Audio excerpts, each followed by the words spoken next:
Finally, my very good friend, Bishop Harry Jackson.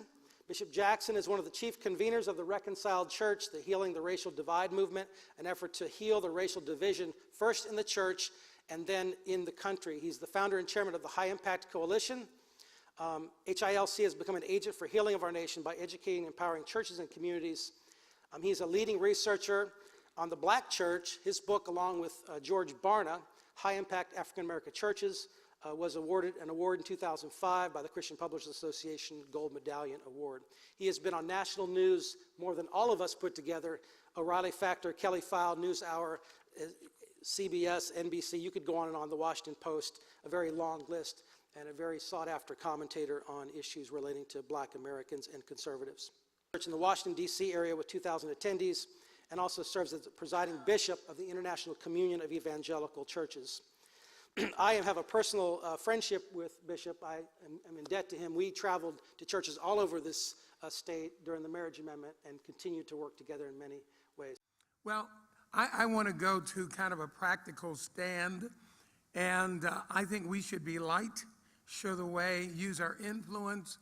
We need to be the ultimate constituency. The way I see, meaning we're hiring somebody to do a job. The choices may not be the ones we would have chosen, but perhaps God is trying to help us evaluate our own hearts. For me, I'm concerned that I don't want a socialistic nanny state that is trying to act like it's God. And I think we're at a crossroads of whether we're going to follow Judeo-Christian principles or not, even if the candidates themselves aren't the epitome of great examples. So I could talk about character, I could talk about David's sin, the Apostle Paul, I could go down a lot of lists. I can talk about the past versus the current versus the future. I won't do any of that. I want to tell you that in the 1950s, my dad was here in the state of Florida, in Tallahassee, and he was threatened at gunpoint by a state trooper who basically said the N-word and pointed a gun at his head, then discharged it right over his head and said, "Next time in, I'm going to shoot you." And it was all over voter registration. I'm here to tell you that not voting is not an option, and we need to vote. People lost their lives for this privilege. Does that make any sense?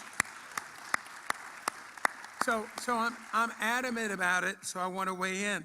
Now, also, another thing that informs where I am, and I'm going to tick off 7 reasons why I am going to boldly vote for Donald Trump. And I'm going to talk about this very practically. But I pastored a church in upstate New York. It was a multiracial church, 90% white. I've been involved in a battle for racial reconciliation for a number of years. And I'm tired of people trying to fix the race problem through what I call the politics of grievance. And what I'm going to get if I get Hillary in there is a politics of grievance. I feel your pain. We're going to do better than the other guys do. I understand you're me. It's like we're in this adulterous relationship with the Democratic Party. They show up on the Sunday before the Tuesday. They promise us all kind of things. Ultimately, like adultery, they're coming. They want what they want, when they want, how they want it. Then later on, I don't get no flowers. I don't get no dinner. No romance is involved. It's ugly, all right? So here are my 7 issues. Number 1, religious freedom and liberty. Repealing the impact of the Johnson Amendment is critical for the church to just function and be a voice in the culture. Trump says he'll do it. I believe it. Number 2, Supreme Court justices. We have got some issues, and it won't be solved by just thinking positive thoughts or even powerful prayer without action. We must take some steps of action. Support of Israel. Oh my goodness. This could be an existential threat at this moment for the very life of this nation. Who in the world wrote the Iran deal? I mean, we know who wrote it. That's a rhetorical question. But I think you understand that something is rotten in Denmark and we got to just bust this system down. Now, as far as African Americans are concerned, the educational reform is not going to happen under Hillary. We need choice in schools. We need charter schools. We need other kinds of options. If we don't deal with the educational gap, we will continue to deal with the overcriminalization of the Black community and Hispanic communities. Does that make sense? Business empowerment. Under President Barack Obama, God bless him, 1.8% of small business loans went to African Americans when they represent 12 or 13% of the population. Under Bush, 8.2% approximately. So it's much better, 4 times better or more than it has been under Barack Obama. But we need more investment, more jobs. Many people derive a sense of dignity and a sense of calling from what they do for a living. We need jobs in the hood. 6, we need to deal with nonviolent offenders. Need to come back home. We need an opportunity for them to recapture their lives. And I believe that Mr. Trump is very much aware. Dr. Carson has been coaching him along these lines, and I believe they'll work on nonviolent offenders getting a second chance. Think about it this way. If you do cocaine in the suburbs, you get one set of sentences. If you do crack in the hood, they'll throw you in jail and throw away the key. Something is out of whack with this system, and it's got to be addressed. And once again, Hillary's talking about all kind of sensitivity and talking to the police. She has a part of the problem. She's not going to fix it. 7th and finally, family tax incentives. We need incentives to impact our families and to give the incentive on a positive side for people to stay together, for them to build strong families, Blacks, Hispanics, other minorities, and even whites at the lower end, if you want to call it that, bottom rung of this class structure. So I think it's fairly clear and it's really simple. And I am not voting for Hillary Clinton. I want you to understand that. Not going to do it. And I can't throw away my vote. So, Mr. Trump, you've got my vote. I'm not endorsing your character, but I believe you're going to take the right kind of action. Thank you, Bishop Jackson. So this is interesting. You're rooting your argument primarily in the interest of the Black American community. Yes. And dealing with some of the policy issues and perhaps even racial reconciliation at some point. I know he made the observation today, I saw on CNN, that it seems like every month there's a race riot now. I didn't vote for Barack Obama, but at least I thought, here's a man with an intact family, and we can put this ugly sin behind us. It's worse than it's ever been now, than ever. And I wish, this is off topic, but I wish Barack Obama would have pulled every black rapper in entertainment in the White House and said, gentlemen, it's a new day. Pull up your pants, stop using the N-word, treat women with respect, and get with the program. He's done nothing of that, and that's been very disappointing. Back on topic. Yeah. Given Trump's at least perceived divisive nature, why do you think that he could be a force for bringing the Black American community together and creating peace amongst the races again?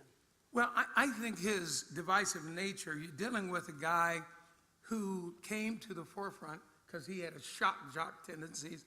I'm not sure he even knew in the beginning the exact policies he was going to totally advocate. Also, I believe he approached some of these issues like a general manager at a New York construction site. He's solving problems. So this game, politics, is too fast and furious for you to make too many mistakes. I think he's made some hoof and mouth kind of mistakes in terms of how he's talked. I think that that's largely where a lot of this, the assessment of his character is coming from. And I'm not the man's friend, but I've sat in a room with him, talked to him. Like Ben Carson, I believe that there's a thoughtful individual in there. And I think that he can be reasoned with. And I think that if given the incentive with a constituency that says we're going to be your conscience, we're going to hold you accountable, that he will respond to what we demand. So America's heard a lot about the Johnson Amendment in the 50s. Then Senator Johnson amended Section 501c3 of the United States Code to prohibit all nonprofits, including churches, from engaging in direct electioneering activities. Before that time, from the Puritans to the front, they had election sermons where they literally called out the bad candidates and the good candidates. Trump says he's going to overturn the Johnson Amendment and allow churches to speak freely, including endorse and be engaged directly in political activity. How important is that if he does do that and we remove the Johnson Amendment and allow churches to engage? Again, I'm going to answer. I feel like the black church during the Civil Rights Movement never would have been able to turn America around if it hadn't organized in church buildings, organized in the church community, and having some arbitrary law put on us to prevent us from doing that. I think it was originally aimed to shut down the black church and shut down the moral conscience that the church is supposed to be. It's anti-Christian, it's anti our prophetic role in the culture, and I think this is one of those high issues. If we get weaker, and to your point, we can become less prophetic in the culture, then we can kiss the culture goodbye. Jeb Bush has recently said publicly that he can neither vote for Donald Trump or Hillary Clinton as a matter of conscience. We're hearing a lot of people talk about conscience, this sense of right or wrong inside of us. What do you say to the person that says, I just can't in good conscience vote for either one of these people? Well, how do you process that? I want to be real blunt. You need to build a bridge and get over it. This is not about you. This is about people like my father who were threatened at gunpoint. This is about people who got lynched and tortured. This is about injustice that won't be dealt with if you get an old crony system further empowered in the land. This is about right and wrong, taking action right now. This is like you're in a street fight and you got to decide whether you're man enough to step up and do what's necessary, or you're going to say, oh, this offends me. Build a bridge and get over it.